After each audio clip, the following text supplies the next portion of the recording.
Now, I have never executed this personally, but I had this epiphany about 5-6 years ago, because about 5-6 years ago, we were studying the Domestic Mail Manual and the International Mail Manual and the USPS and the UPU pretty heavily, all right, because we comprehend that many communications, in fact, if not all communications, are in fact governed by the USPS and the UPU, okay? And that means whether it be by internet, email, telephonic communication, what's the other one? Telegram. It's all governed by the USPS and the UPU, okay? And I had this epiphany about 5 years ago. And like I said, I've never tried this, but I know it would work. I absolutely know it would work. And how do I know it would work? Because we've had judges sitting on the bench and handed them envelope via the bailiff that wasn't addressed to the judge and said, go ahead and open it. And they'll flat out look at you and go, I can't open that.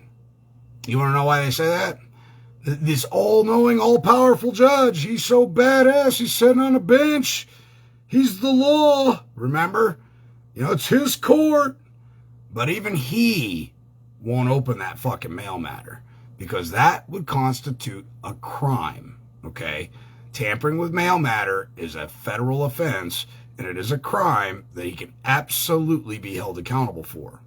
So I had this fucking epiphany after that judge did that, okay? Now this is somebody very near and dear to me, who's one of my mentors, who did this to a judge sitting on a bench, and he just did it to see what his response would be.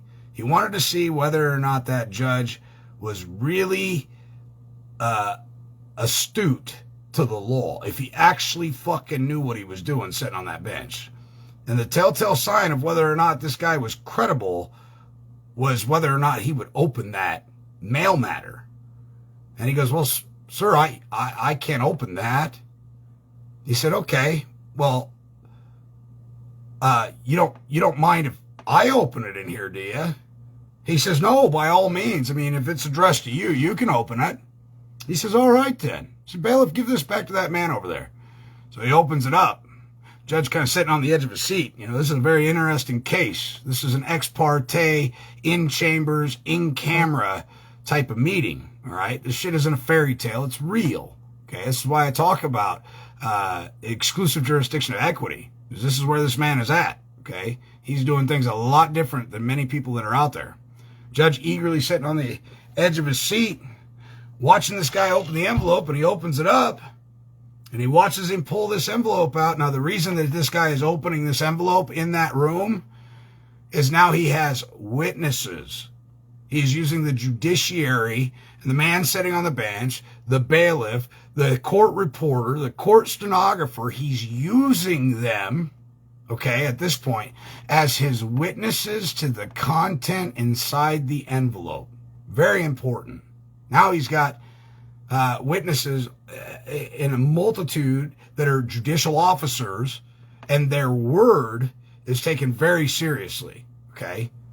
And this judge, as he opens this up, he's on the edge of his seat. Well, what's it say? Well, Your Honor, I think you probably should have a look at this. Would you like to look at it? Well, yeah, I'd like to look at it, because the envelope came from a very powerful office, okay? And he wanted to know what was in that envelope and why, what it said, because where it came from was powerful, okay? And he says, well, bailiff, you hand that to the judge? And the judge almost couldn't believe his eyes when he laid his eyes on that document, okay? A document came from another country, from a very powerful position, acknowledging this man's sovereignty, acknowledging this man, okay? And very cool story. I don't know if I'll ever be privileged to tell the entirety of the story. I'll ask. I can't guarantee it, but that's as much as I feel comfortable giving, because I don't want to soil the relationship with him. Very cool. Anyway, he walked out, and the judge was just smitten with this guy, just absolutely smitten with him. Anyway, so Here was my epiphany 5 years ago. You know how when you get pulled over, they say license, registration, proof of insurance? And everybody wants to make a big fucking deal about it? And well, I'm not giving that to you. And there's some good reasons not to give them that shit. First of all, giving them a driver's license actually colors them with authority. People don't talk about that. All these gurus out there, and nobody realizes the mechanism that actually gives an officer on the side of the road jurisdiction over you, purportedly because you're engaged in commerce, okay? Notice earlier when I was talking about traveling on the road, not engaged in business, not hauling persons or goods for services rendered. Well, that little piece of plastic that people like to carry around with them, that's actually a person, okay? And by handing that person to them, you're actually hauling a person, okay, whether you know it or not. And it's proof that there's a contract that exists, all right? And when you hand that little piece of plastic over to the agent, you have now colored him with authority, okay? Prior to you handing them a piece of plastic, they don't have any fucking authority. The second you hand them that piece of plastic, they go, oh, you're underneath our private policies, fucker.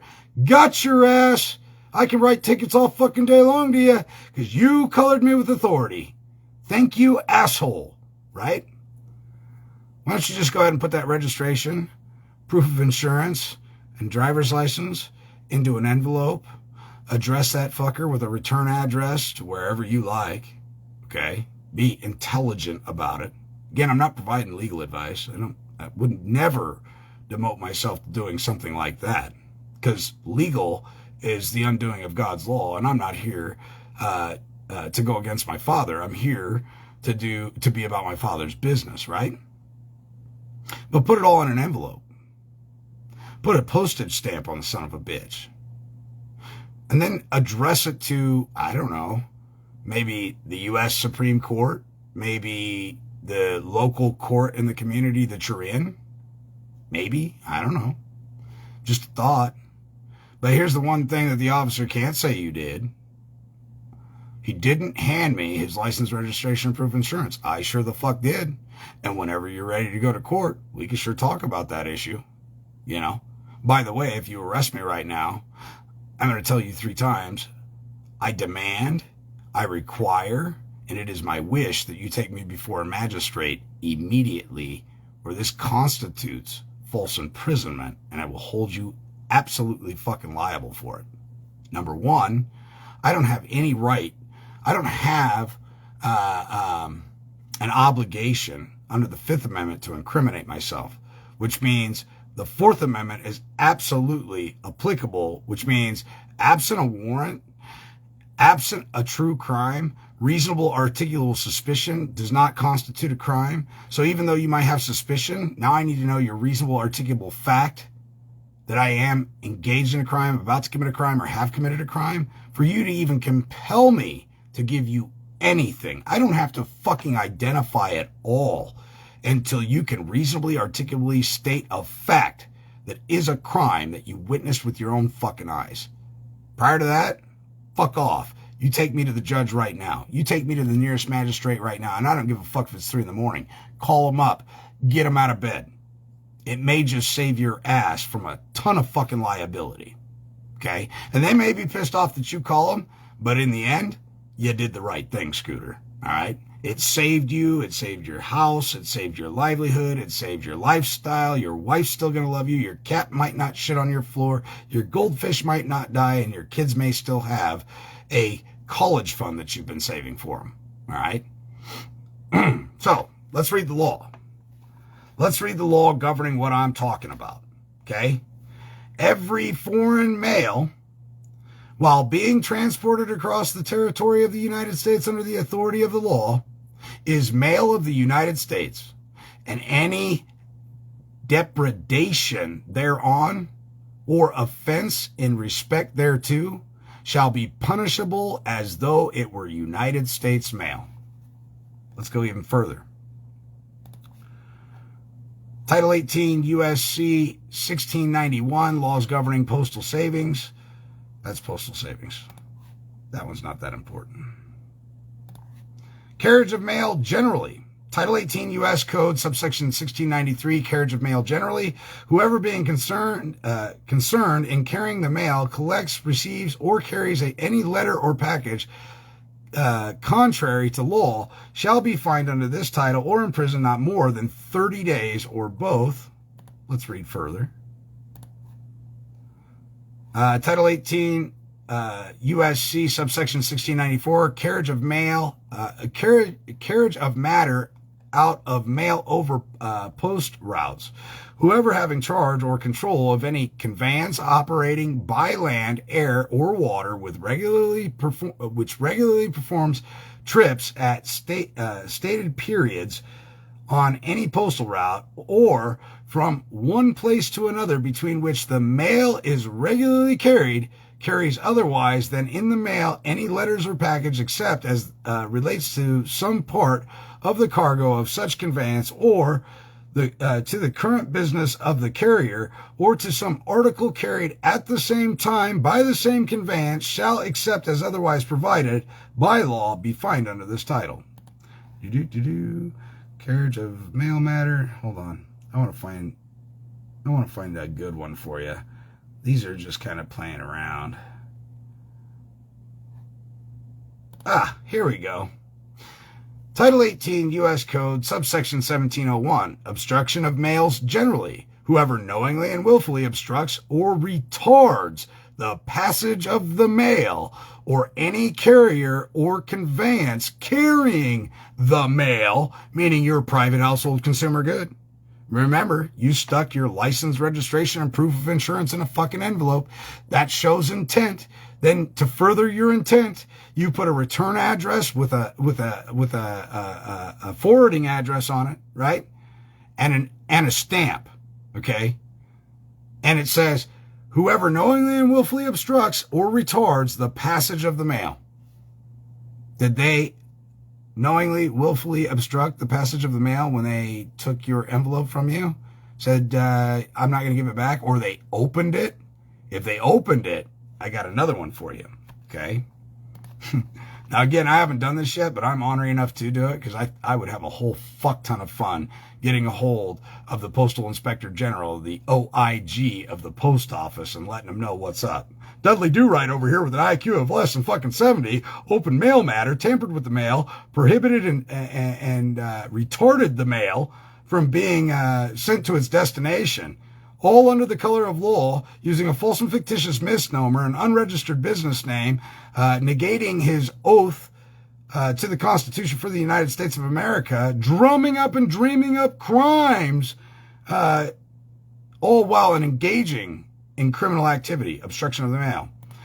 So, with that, we turn to Title 18, U.S. Code, subsection 1702, obstruction of correspondence. Whoever takes any letter, postcard, or postage out of any post office or any authorized depository for mail matter, or from any letter or mail carrier, or which has been in any post office or authorized depository, or in the custody of any letter or mail carrier before it has been delivered to the person to whom it was directed, with design to obstruct the correspondence or to pry into the business or secret of another, or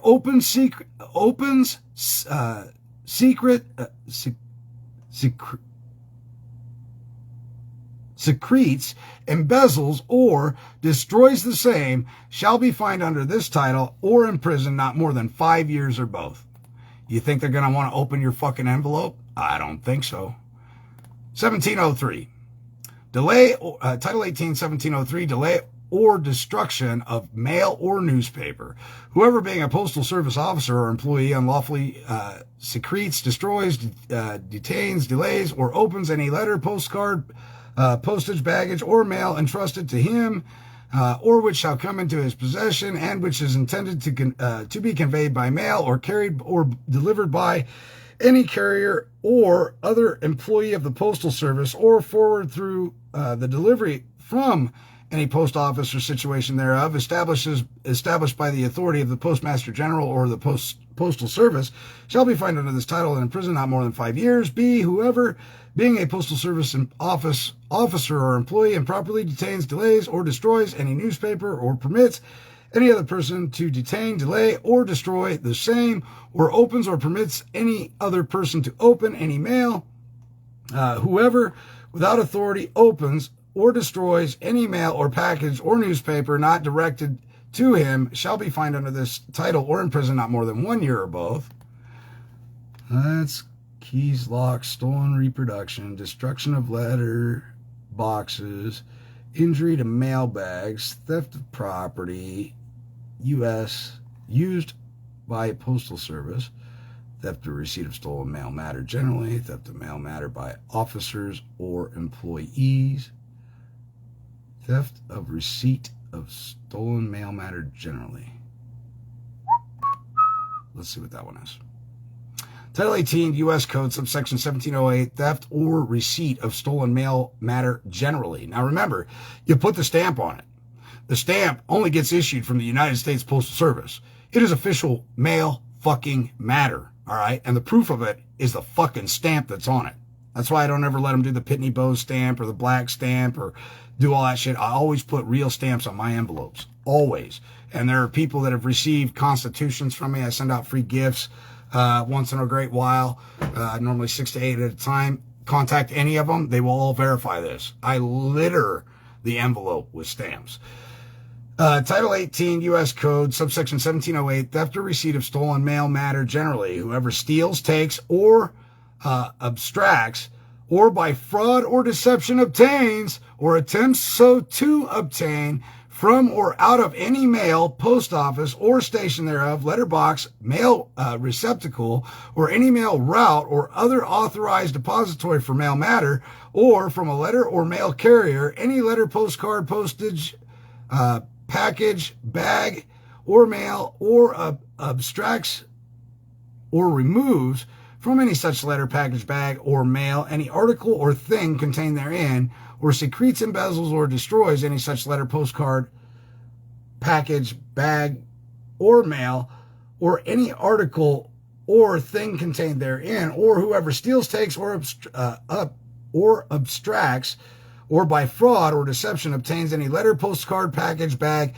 or mail, or any article or thing contained therein, which has been left for collection upon or adjacent to a collection box or other authorized depository of mail matter, or whoever buys, receives, or conceals, or any unlawfully has in his possession any letter, postal card, package, bag, or mail, or any article or thing contained therein, which has been so stolen, taken, embezzled, or abstracted as herein described, knowing the same to have been stolen, taken, or embezzled, or extracted, shall be fined under this title or in prison not more than 5 years or both. There's one in here that particularly I really like. I gotta find it again. Like I said, this is like from 5 years ago. Theft of mail matter by officer or employee, theft of newspaper, misappropriation of postal funds, falsification of postal returns to increase compensation, insurance money, revealed firearms. Anyway, go read your Title 18 and get familiar with it. Forged articles. And this is also fun to get familiar with for another reason, too. Debt collectors, all right? You put debt collectors on the hook with the United States Postal Service. They don't have a fucking contract with you. They're using false and fictitious names in an egregious attempt to extort you using the United States Postal Service, all right? And they are charged with the duty of protecting you from that. But they can't protect you if you don't let them know. You got to let them know. Right? The Postal Inspector General for the OIG for the United States Postal Service. They will absolutely take charge of that. And we've had in a couple instances where we've gotten correspondence back saying, thank you for informing of this. We will take immediate action. And if you get anything else in the future from these people, be sure to let us know. All of a sudden, we didn't get no more mail matter from these people. Okay? Threatening, harassing phone calls. from debt collectors that are calling your mother, your brother, your sister, your cousin, and berating you with phone calls. Ladies and gentlemen, the OIG, Office of Inspector General for the United States Postal Service, would very much like to hear from you, because he is there to ensure that shit doesn't happen. Letters and writings as non-mailable. Franking privilege. That's a fun one. Canceled stamps and envelopes. Sale or pledge of stamps. False evidence to secure. Oh, and here's the other thing. Put your license, registration, proof of insurance in the license, registration, proof of insurance. It's not yours, by the way. Put it in there. Put it in an envelope. Mail it to yourself. Mail it to the court. You know, mail it to yourself and keep it in the damn glove box. Here you go. Oh, I can't open that, sir. Or maybe they're dumb enough to open it. All right. If not, hey, I would love to open this envelope, but you know what? I learned from a really brilliant guy that I'm not allowed to open this in front of anybody but the judge. That's the only one I'm allowed to open it in front of. So if you want to ring the judge at 3 a.m. here and let him know that we're coming down, the magistrate, let him know we're coming down, because the only way that you can see what's in here is before the judge, okay? And so I have given you my license, registration, proof of insurance, but unfortunately, I'm not authorized to open that envelope until we get before the magistrate. So you just go ahead and ring him up. And of course, he's not going to be pissed off at you at all at 3 a.m. for calling him up and getting him out of fucking bed. They're not going to be mad at all, because I'm guilty of a crime, right? You witnessed me actively engage in a crime. We're not talking about a motor vehicle violation, right? We're talking about an actual crime. Judge isn't going to have any problem with you calling him. Just go ahead and give him a call. In fact, give me his number. I'll call him up for you. Shouldn't be an issue, right? Just think about this. Think of how well this could work in your favor. And I think it's fucking hilarious. I have the balls to do it. I just haven't ever done it.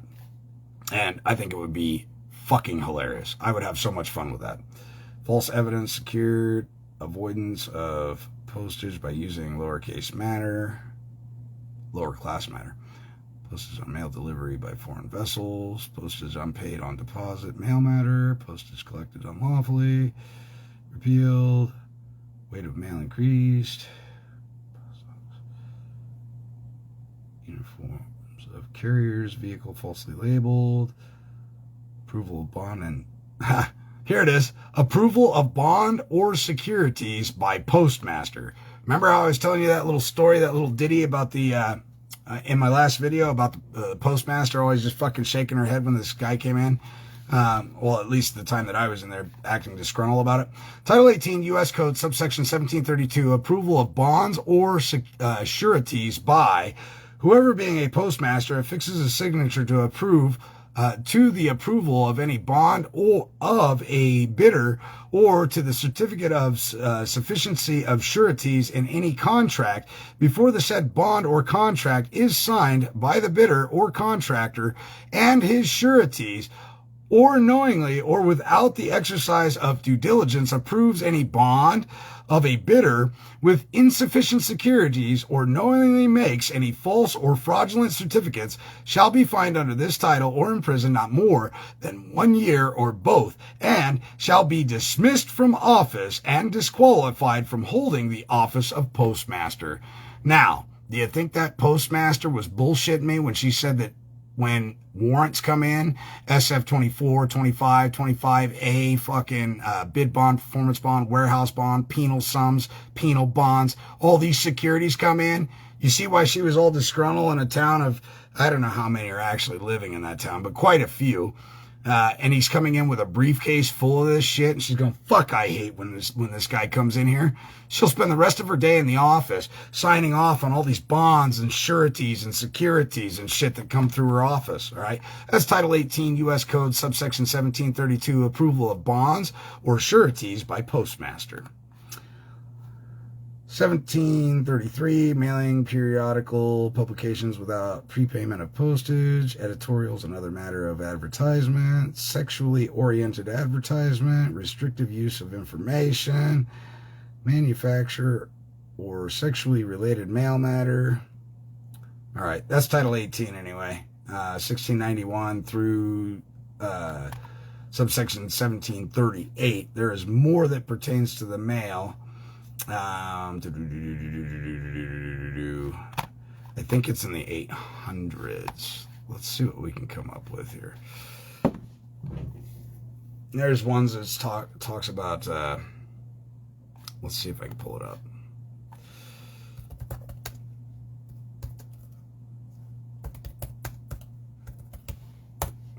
Let's see what happens. Theft of mail matter. Postage unpaid. Theft and receipt. Chapter 1883. What we got here?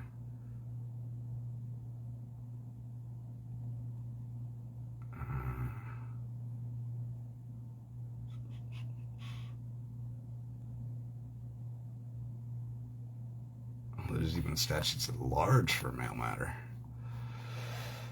Oh, where was it? Let me do this. Threatening communications through the mail.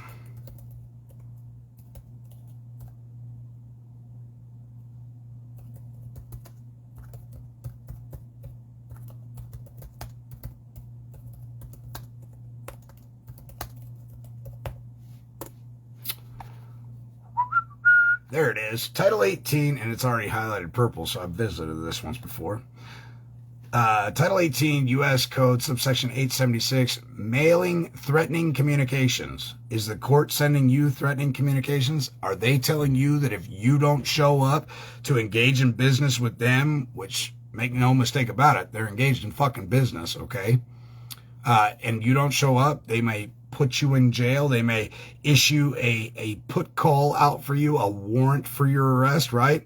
Is that a threatening communication without probable cause? Do they have a grand jury indictment? Have you been served properly? Okay, because the way a court is actually supposed to serve you is it's supposed to hand the paperwork to the sheriff. That's called proper process of service. For state issues, they are not allowed to use the federal means of communication, which means they're not allowed to use the USPS to send you a fucking thing, because that doesn't constitute proper service of process, okay? I've had court cases thrown out for that. So has Mark Metz and a number of other brilliant people that I've communicated with in the past. Whoever knowingly deposits in any post office or other authorized depository for mail matter to be sent or delivered by postal service, or knowingly caused to be delivered by the postal service according to the direction thereon, any communication with or without a name or designated mark subscribed thereto, addressed to any other person, and containing and demand or request for ransom or reward for the release of any kidnapped person shall be fined under this title or imprisoned not more than 20 years or both. Ladies and gentlemen, dealing with child support or dealing with these fucking cretins who have stolen your children under the guise that it's the best interest for them, might want to take a look at Title 18 U.S. Code, subsection 876, mailing threatening communications. Hey, look, if you guys jump through our hoops, we'll give you your kids back. Is that threat? Is that ransom? Is that a reward? What's up? All right? Not to mention that you can combine this with the fact that they're using false and fictitious misnomers on the envelope 9 times out of 10, and they're Pitney Bowes stamping the shit, which means they ain't paying for the fucking postage. They're circumnavigating the United States Postal Service. Many of these organizations have their own Pitney Bowes machine, which means that the United States Postal Service isn't fucking doing the shit. All right? B, whoever with intent to extort from any person any money or other thing of value. Are your offspring, are they valuable? I think they are. Maybe you might want to get a hold of the Office of Inspector General for the United States Postal Service and let them know that you are being extorted by way of mail. These people are violating Executive Order 13818, 13903, and they're using the mail to engage in their artifice and scheme in order to extract or extort me of my life source energy as well as other valuable things, as purported in Title 18 U.S. Code, subsection 876, mailing threatening communications. So deposit or cause to be delivered as aforesaid, any communications containing any threat to kidnap any person or any threat to injure the person of the addressee or of another shall be fined under this title or imprisoned not more than 20 years. Motherfucker, 20 years is a long time. I've been in a cage a lot, never longer than 16 days. But I'm here to tell you right now, whistling Dixie in a cage ain't no fucking fun. You know what bird doesn't fly? A jailbird.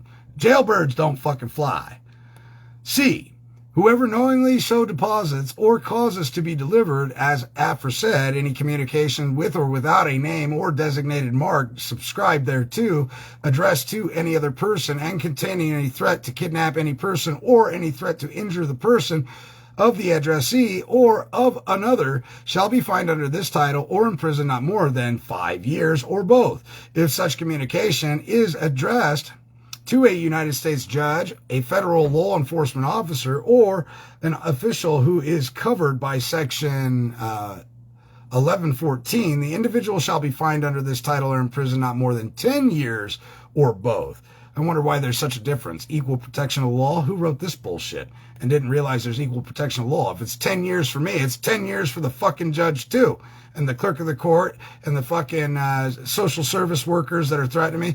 10 years is 10 years, motherfucker. Equal protection of law. I'll win that every fucking day of the week. Nobody's above the law. D.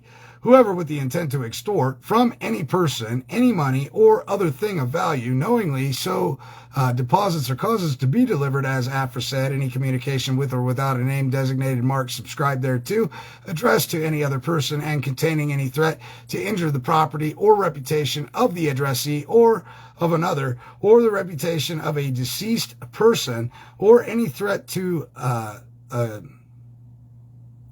accuse the addressee or any other person of a crime, shall be fined under this title or imprisoned not more than 2 years or both. If such a communication is addressed to a United States judge, the federal law enforcement officer, or any official who is covered by Section 1114, the individual shall be fined under this title, imprisoned not more than 10 years or both. Again, equal protection of law. That's so unconstitutional what they're saying here. They're saying, you know, if it just happens to an average guy, you fucking filthy vagrant peasants, you're only worth 2 years. But if it happens to one of these prestigious people within office, you're going to get 10. It's a bunch of cockamamie horse shit. Equal protection of the law, and you weigh heavy on it. That bullshit policy right there is absolutely unconstitutional. Why? Because it doesn't bear equal protection. It's not equally protected. The same amount of years is applicable to all men. Be damned their fucking title. That's what the 13th Amendment was about. The 13th Amendment was because the Founding Fathers knew that people would allow titles of nobility to pollute their mind and think that other people are better than others, and that would remove the whole clause in there that all men are created equal. They understood that. That's why the 13th Amendment was pressed upon the Constitution. And the original 13th Amendment did exist. Okay, one, there was an extensive research done into it, and they proved that conclusively the 13th original amendment was ratified. And two, it's in the Nebraska's original constitution. And mind you, Nebraska was part of the Louisiana Purchase. The state was created long after the 13th Amendment was ratified, okay? And then they said that the 13th Amendment wasn't ratified properly, it never existed, blah, blah, blah. Well, then how the fuck did it end up in the original fucking Constitution for the state of Nebraska if the 13th Amendment wasn't in fact ratified?